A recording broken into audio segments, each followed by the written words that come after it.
takes on a political ad, an attack ad in tonight's Commitment 2010 coverage. Good evening, I'm Janelle Stelson. Today, the first ad attacking Republican U.S. Senate candidate Pat Toomey hit the air. Toomey and Democrat Joe Sestak are running for Arlen Specter's U.S. Senate seat.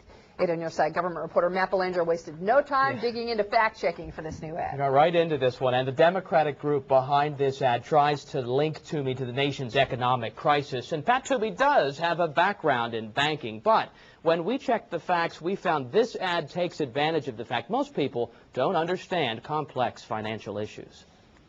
Before he became a politician, Pat Toomey was a Wall Street wheeler dealer. This political ad paints a picture of Republican U.S. Senate candidate Pat Toomey as Mr. Wall Street. Here's the first claim we checked.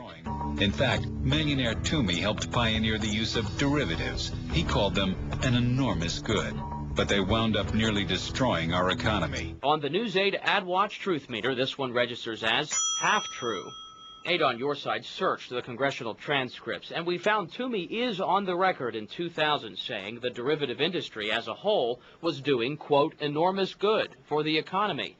And before joining Congress, Toomey did work for several banks doing derivative work, even telling Derivative Strategy magazine at one point, quote, we were dealing in various currencies, all kinds of interest rate and currency-related derivatives. What you may not realize is there are several different types of derivatives, and a form called credit default swaps is largely considered to be the most risky and what helped lead to the nation's economic downturn. But Toomey's campaign says he never worked with credit default swaps. Toomey left the banking industry in 1991, and this article from 1997 shows credit default swaps weren't commonly being used by financial firms until several years later. So it's misleading for the ad to make it seem like Toomey had a hand in the same financial method that led to the economic crisis. Here's the next claim. When he got to Congress, Toomey wrote the law to weaken oversight of Wall Street. When we put this one through the truth meter, we found it's mostly false.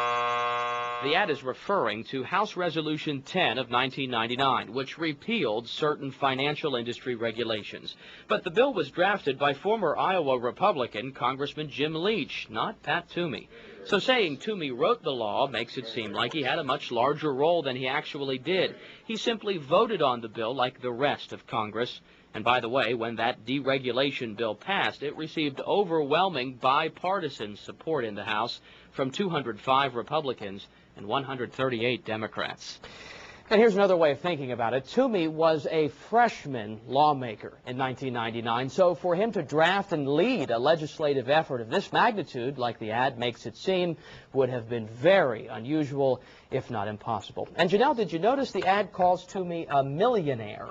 Well, no one seems to be disputing this, and our research of Toomey's latest filed personal finance disclosure report shows, yes, his net worth is more than $1 million. That would get the correct on the fact checker. True. All right. I believe it would be a thing. Right. All right. Thank you, Matt. No problem.